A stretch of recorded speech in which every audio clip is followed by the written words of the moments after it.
자, 오늘 우리에게 주시는 하나님의 말씀 빌립보서 3장 1절부터 12절까지의 말씀입니다. 우리가 살고 있는 이 로스앤젤레스, LA에는 정말 전 세계의 인종들이 다 모여 살고 있는 것처럼 보입니다. 뭐 없는 인종이 없는 것 같아요. 음식도 각 나라의 음식이 다 준비되어 있는 그야말로 글로벌한 도시라고 말할 수 있습니다. 그런데 이렇게 많은 인종들이 함께 모여 살고 있습니다마는 우리 한인들, 한국 사람들만큼 간판을 따지는 인종도 드문 것 같습니다. 우리 한국 사람들 참 많이 그 간판을 따지고 듭니다. 실력보다는 출신을 더 많이 따지지요. 학벌을 더 따집니다. 하여튼 우리 한국 사람들은 만나면 인사하면서부터 하는 말이 있어요. 고향이 어디입니까?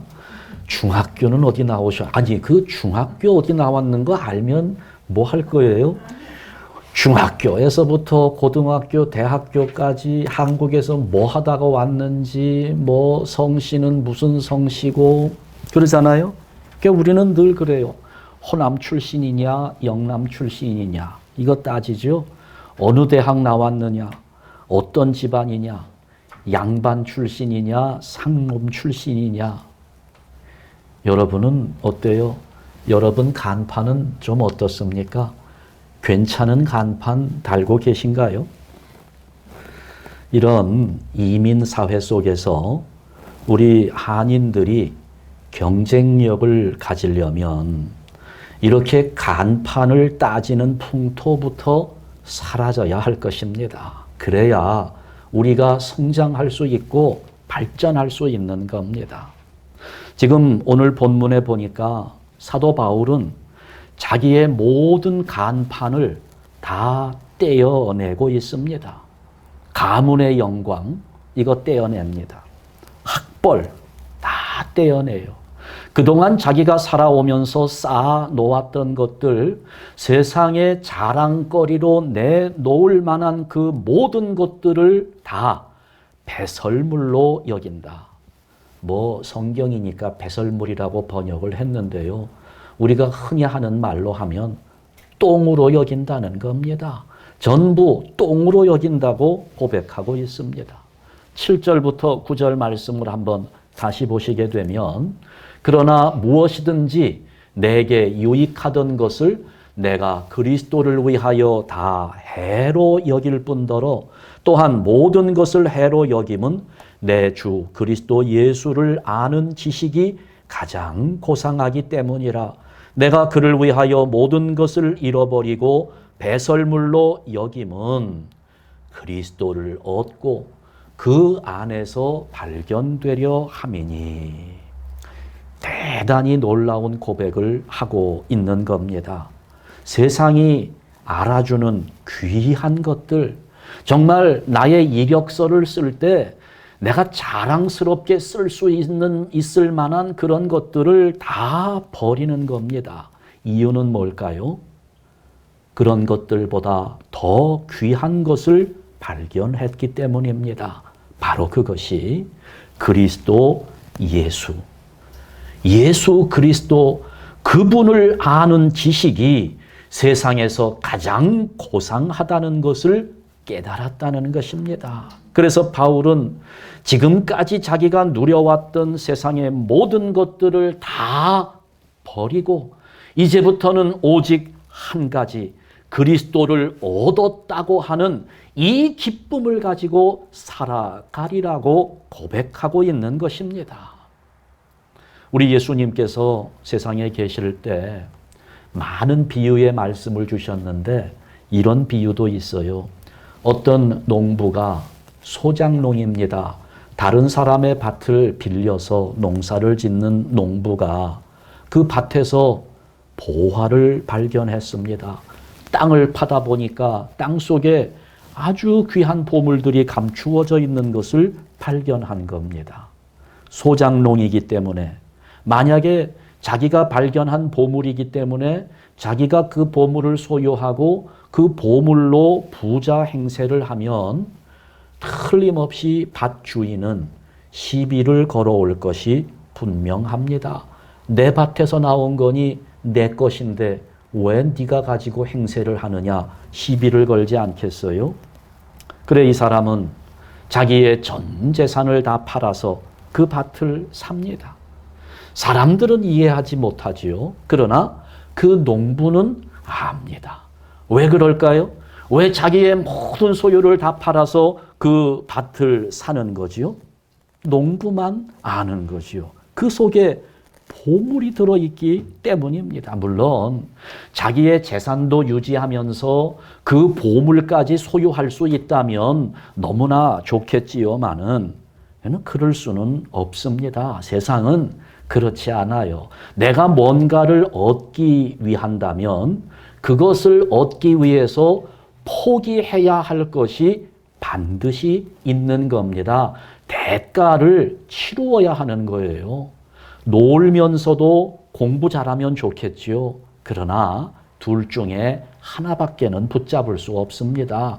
좋은 성적을 얻으려면 놀고 싶은 마음을 절제해야 되는 거지요. 또 놀기를 원해서 논다면 좋은 성적은 포기해야 되는 것입니다. 놀면서 사업을 크게 번성하게 하고 싶지요. 그러나 그건 안 되는 겁니다. 그래, 이 농부는 자기의 전 재산을 포기합니다. 왜요? 그보다 더 귀한 것을 발견했기 때문에 그렇게 하는 겁니다. 지금 바울은 세상에서 가장 귀한 것을 얻은 겁니다. 이렇게 너무나 귀한 예수 그리스도를 얻었으니 이제는 이 세상의 자랑거리들 이거 다 하찮게 보인다는 겁니다. 우리가 예수를 믿는데, 우리가 예수를 믿을 때 가장 추하게 보이는 것이 있습니다. 뭐냐면 예수를 믿으면서도 여전히 세상의 자랑거리를 가지고 사는 겁니다. 참 추한 거예요. 믿음의 눈으로 보면 별거 아닌데 사람들은 내가 가진 재산을 부러워해 주기를 바라죠. 자기가 그동안 어떻게 살아왔는지 자기의 과거를 좀 알아봐 주었으면 하는 마음을 가지고 있습니다. 이래봬도 내가 왕년에 한국에 있을 때 내가 젊었을 땐 어떤 사람이었는데 이거 사람들이 알아주면 굉장히 좋아합니다. 그런데 지금 바울은 어떻게 합니까? 갑자기 바울은 그 모든 자랑거리들을 다 뭘로 여긴다고요? 배설물로 여긴다고 고백하는 겁니다. 왜 그랬을까요? 이유가 있습니다. 바울을 흥분시키는 어떤 사건이 벌어지고 있었기 때문입니다. 지금 빌립보 교회에 위기가 찾아온 것입니다. 율법주의자들이 들어와서 바울이 전했던 복음에 정면으로 도전하면서 구원을 받으려면 할례를 받아야 한다고 가르친 겁니다. 그러니 교회가 시끄러워졌습니다. 지금도 여러분 교회들마다 이런 일들 많이 나타나지요. 한동안 신천지라고 하는 이단이 교회들마다 침투해서 여러분 조금 조용해진 것 같지요?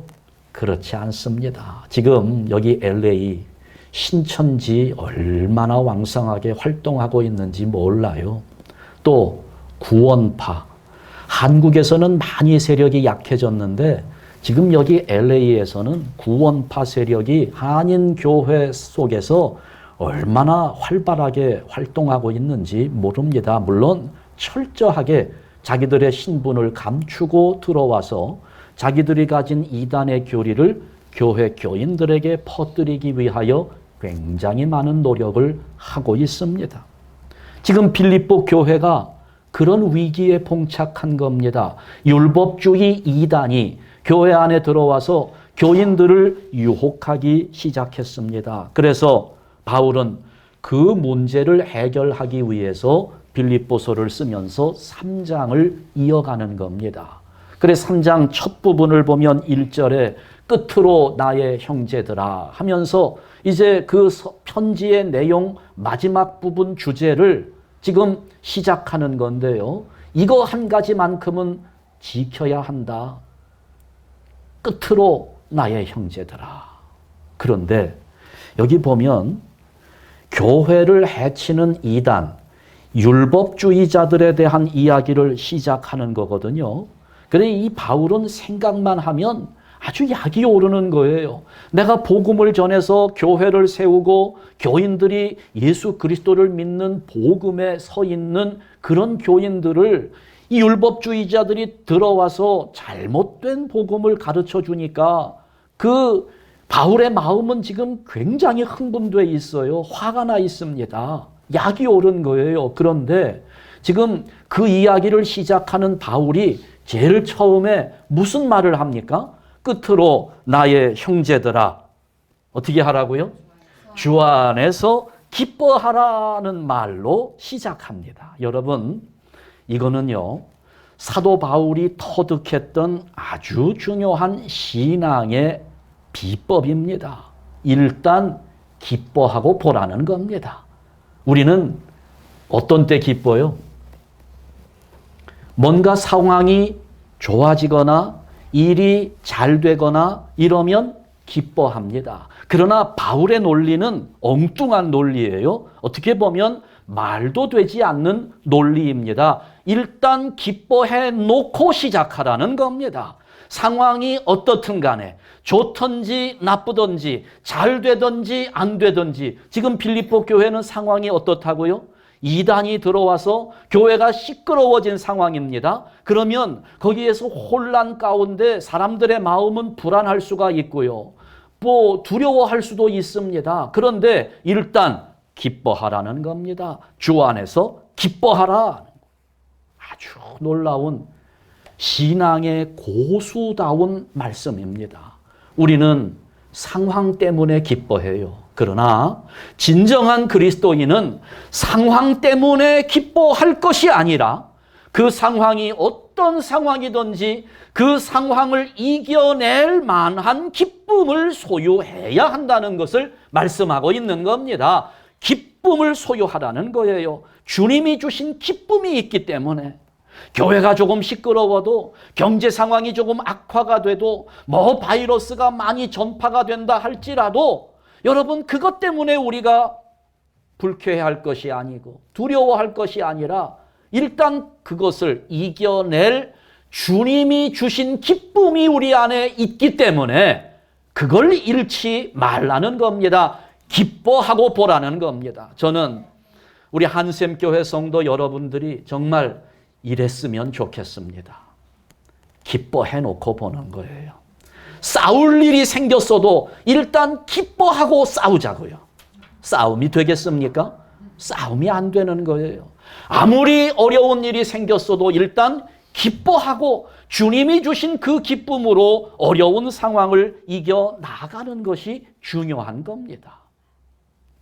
그러면서 바울은 정말 다급한 문제인데 아주 차분하게 풀어나갑니다. 먼저 교회를 어지럽히는 유대인들, 율법주의자들을 고발합니다. 그들이 과연 누구인가? 그 율법자들은 어떤 사람들인가? 2절 말씀을 보니까 개들을 삼가고 행악하는 자들을 삼가고 몸을 상해하는 일을 삼가라. 이렇게 말씀을 합니다. 지금 1절에서는 주 안에서 기뻐하라 하면서 부드럽게 이야기를 했던 바울이 2절에서는 갑자기 말투가 거칠어졌습니다. 유대인들, 율법주의자들이 뭐와 같다는 겁니까? 저들은 개와 같은 사람들이라는 거예요. 행악하는 자들이라고 욕을 하고 있는 겁니다. 그러면서 그들의 주장에 휩쓸리지 않도록 조심하라, 삼가라.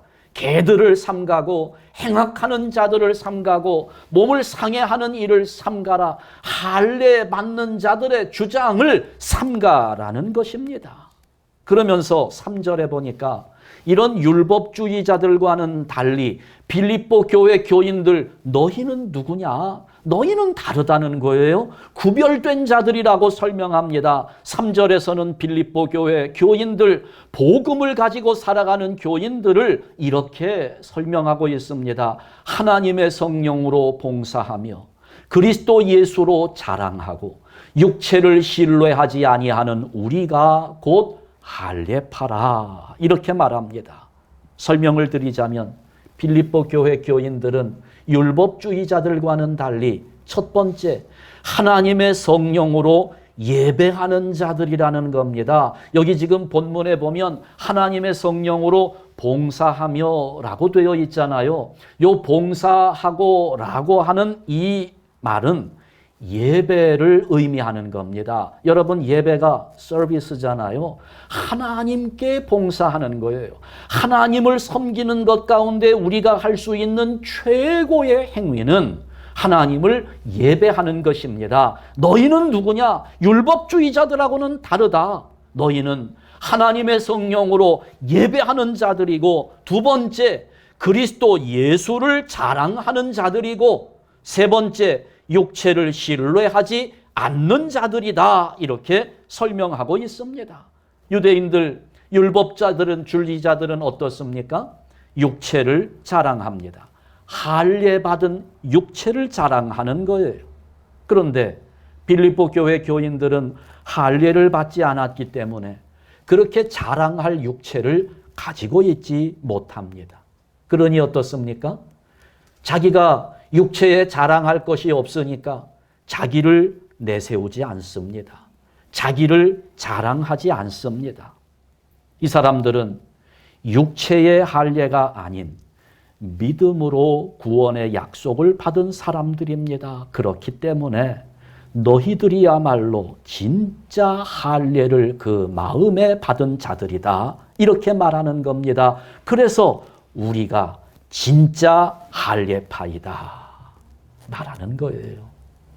율법주의자들, 그들은 육체를 자랑하는데 바울이 자기 이야기를 합니다. 나도 육체의 자랑거리를 따지자면 누구에게도 밀리지 않는 사람이다. 내가 어떤 사람이냐? 5절과 6절에서 바울이 이렇게 말합니다.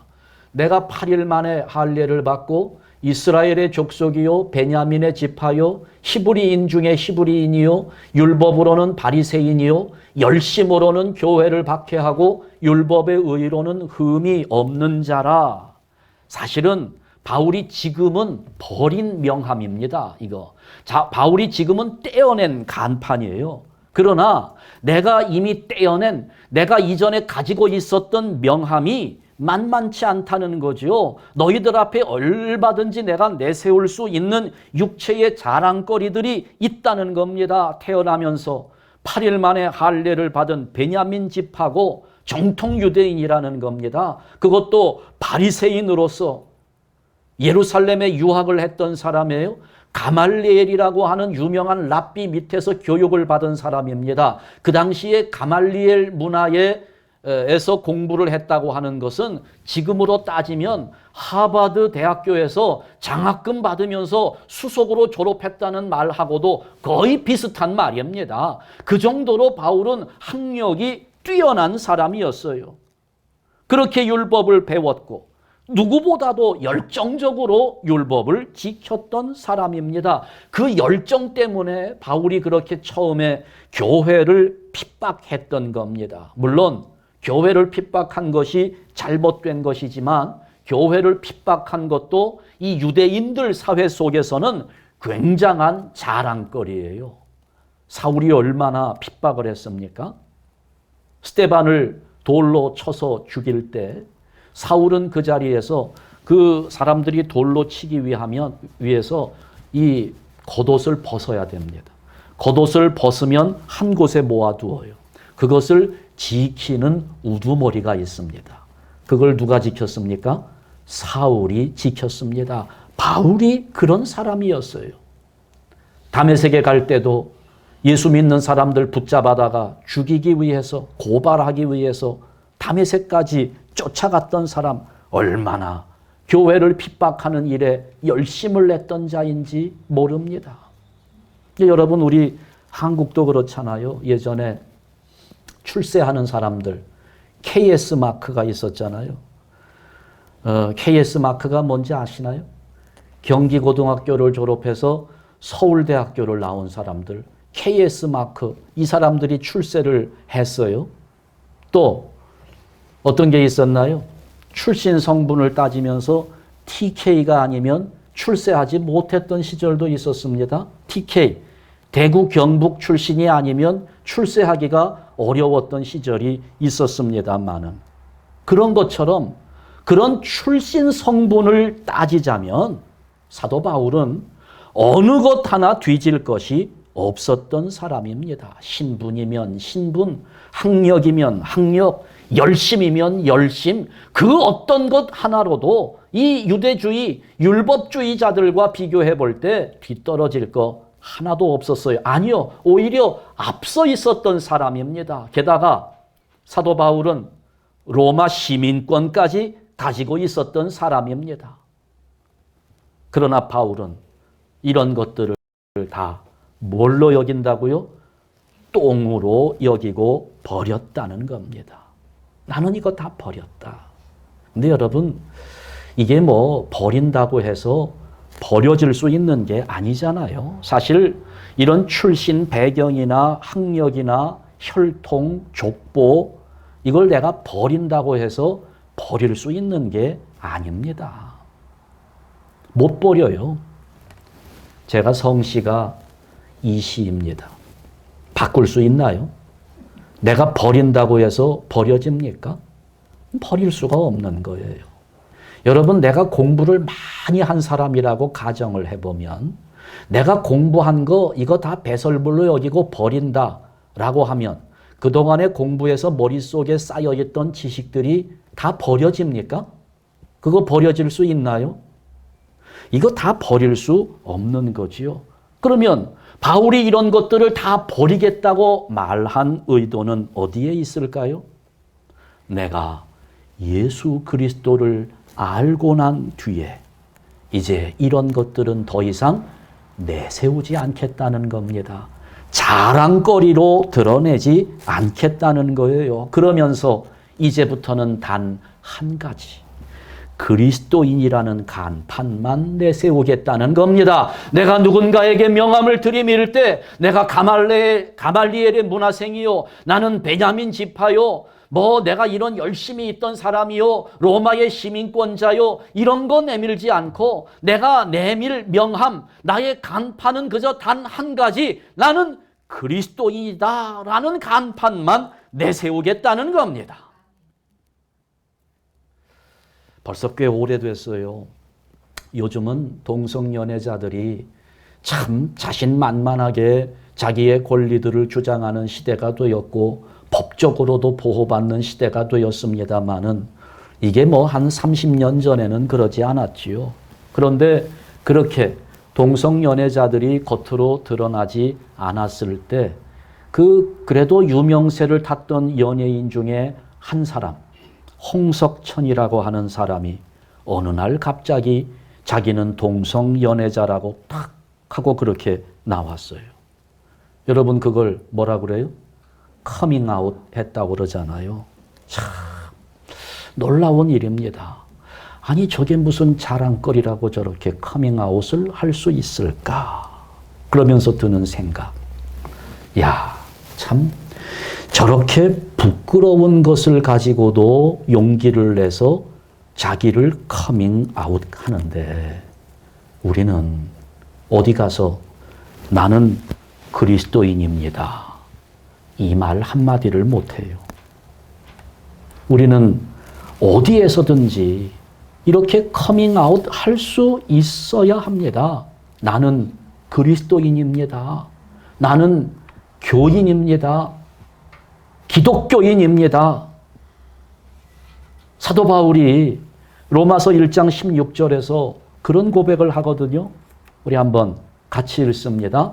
내가 복음을 부끄러워하지 아니하노니 이 복음은 모든 믿는 자에게 구원을 주시는 하나님의 능력이 됨이라. 아멘. 복음을 부끄러워하지 않는데요. 여러분, 로마 시대의 사람들은요, 자기 자신들을 그렇게 커밍아웃 했습니다. 케사리아노스라고 커밍아웃 했어요. 케사리아노스. 무슨 뜻인가 하면 나는 가이사의 신하입니다. 가이사는 로마의 황제예요. 케사리아노스. 나는 가이사 황제의 신하입니다. 황제를 위해서 목숨을 바치는 사람이다 라고 하는 것을 자랑스럽게 여기면서 케사리아노스 이렇게 고백했어요. 그때 커밍아웃 하는 사람들이 나타났습니다. 안디옥 교회의 교인들입니다. 사도행전 11장 26절을 보니까 같이 읽습니다. 제자들이 안디옥에서 비로소 그리스도인이라 일컬음을 받게 되었더라. 아멘. 많은 사람들이 다 자기는 황제의 신하, 황제를 위해서 목숨을 버리는 사람이다. 케사리아노스라고 이렇게 이야기할 때 거기에 반하는 안디옥 교회 교인들은 이렇게 커밍아웃한 겁니다. 크리스티아노스. 케사리아노스에 대항해서 크리스티아노스. 나는 주님을 섬기는 사람이다. 나는 그리스도에게 속한 자라. 그리스도를 위하여 목숨을 버리는 자라고 커밍아웃한 겁니다. 나는 그리스도인이라는 거예요. 그런데 여러분, 오늘 우리는 어떻습니까? 언젠가 식당에 들어가서 밥을 먹는데 점잖게 생기신 분이 딱 앉아요. 그래서 제가 외모를 보고 평가할 일은 아니지만 얼핏 드는 생각은 어떤 교회 한 장로님쯤 되시나 목사님쯤 되시나 생각을 했어요. 아주 깔끔하시고 나이는 많이 드셨는데 참 얼굴도 평온하고 아주 나이를 곱게 드신 분이었습니다. 그런 생각을 하는데 음식이 나왔어요. 식사를 하시는 거 보니까 제가 바로 옆에 있으니까 들려요. 조그맣게 얘기하는데 미국에 사시는 분이니까 영어로 하시더라고요. Father, thank you. 그리고서는 식사를 하시더라고요. 그 모습을 보면서 저분이 틀림없이 기도하는 걸 보니까 어느 교회를 다니시기는 다니시는 것 같은데 어느 교회 어떤 직분을 맡고 계시는지 묻고 싶은 마음이 있었지만 안 물어봤습니다. 여러분, 그런데 우리는 왜 이렇게 자신이 없을까요? 왜 자신이 없을까요? 우리가 어떤 상황에 어느 누구하고 함께 있더라도 자신 있게 나는 그리스도인입니다. 이렇게 말할 수 있어야 되는데 저는 그랬으면 좋겠어요. 저도 그렇고 여러분도 그렇고 어떤 자리에서든지 나는 그리스도인입니다. 커밍아웃 할 수 있기를 바랍니다.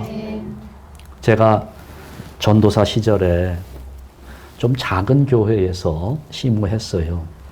신학교를 졸업하고 전도사로 2년 목사 안수 받기 전까지 일을 하는데 여러분, 혹시라도 우리 교회 전도사님이 오시게 되면 잘 해드려야 합니다. 왜냐하면 전도사는요, 못하는 일이 있으면 안 돼요. 다 해야 되고요.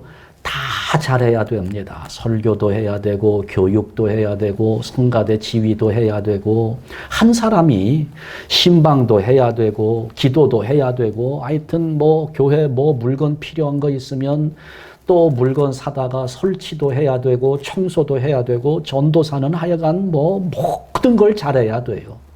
그래서 이제 물건을 사기 위해서 서울이니까 청계천 상가를 많이 다녔습니다.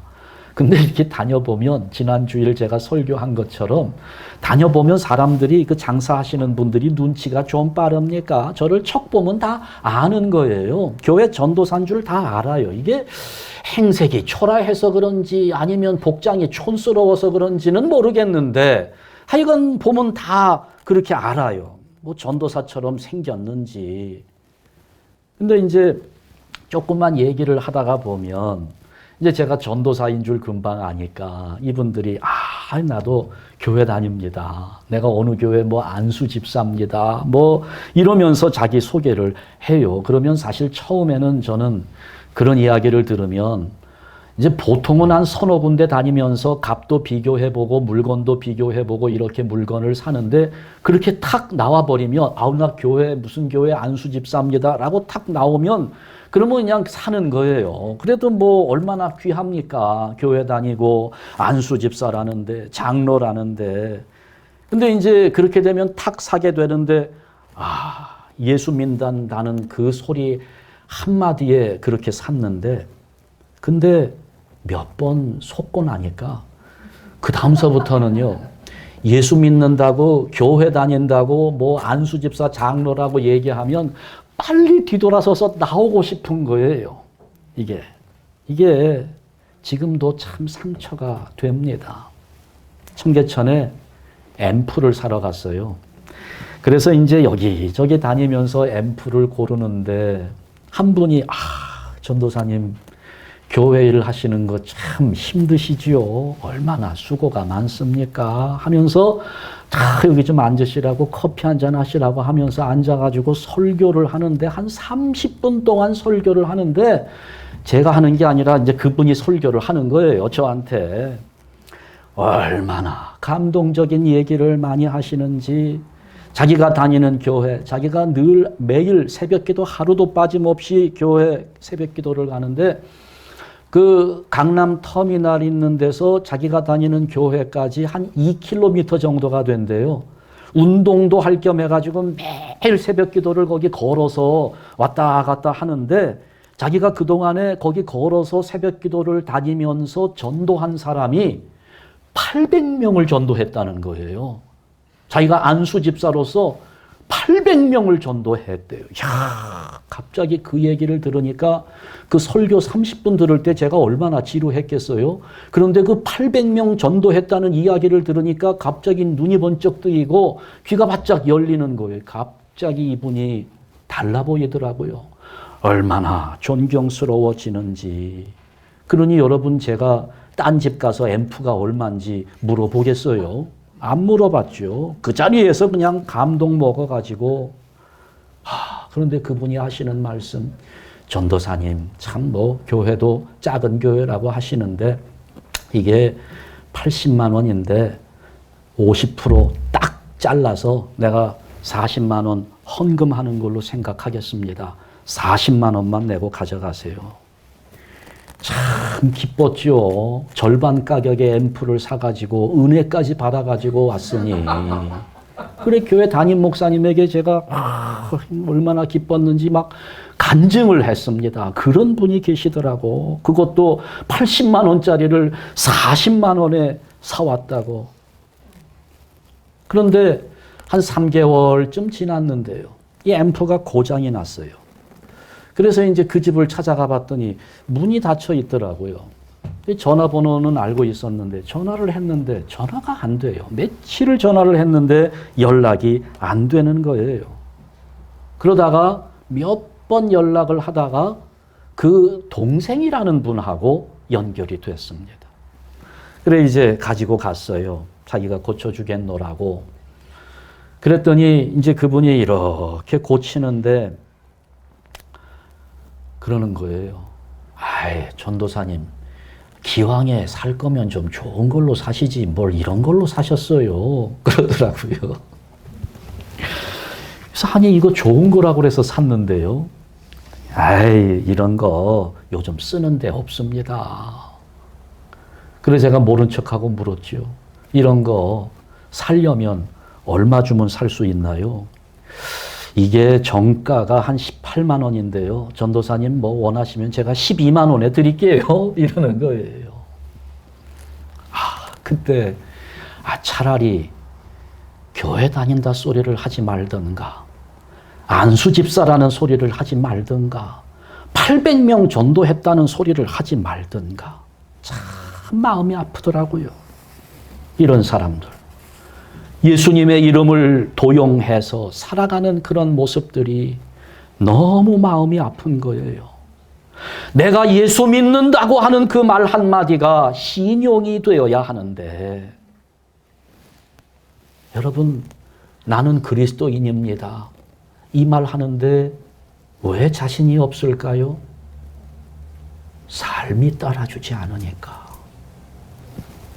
그래도 양심은 있어서 내 삶이 그렇지 못하니까 나는 그리스도인입니다. 말하기 어려운 겁니다. 여러분 지금 어떤 간판을 보여주고 있습니까? 어떤 명함을 내밀고 있나요? 어떻게 여러분 은행 어카운트에 돈 좀 모아 놓으셨습니까? 그거 간판으로 내세우고 싶으신가요? 다른 사람들보다 힘이 좀 셉니까? 공부 좀 하셨어요?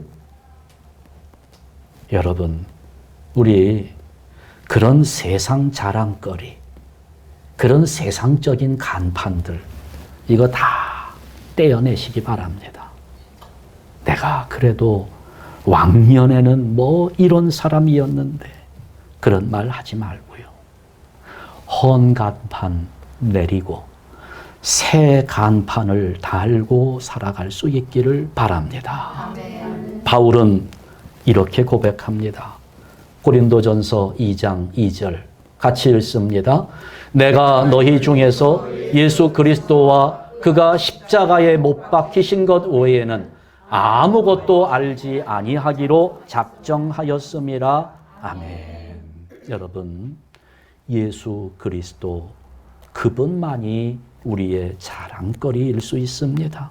세상 것 가지고 자랑하면서 우쭐대고 싶어하는 마음들, 이 시간에 다 걷어버리십시다.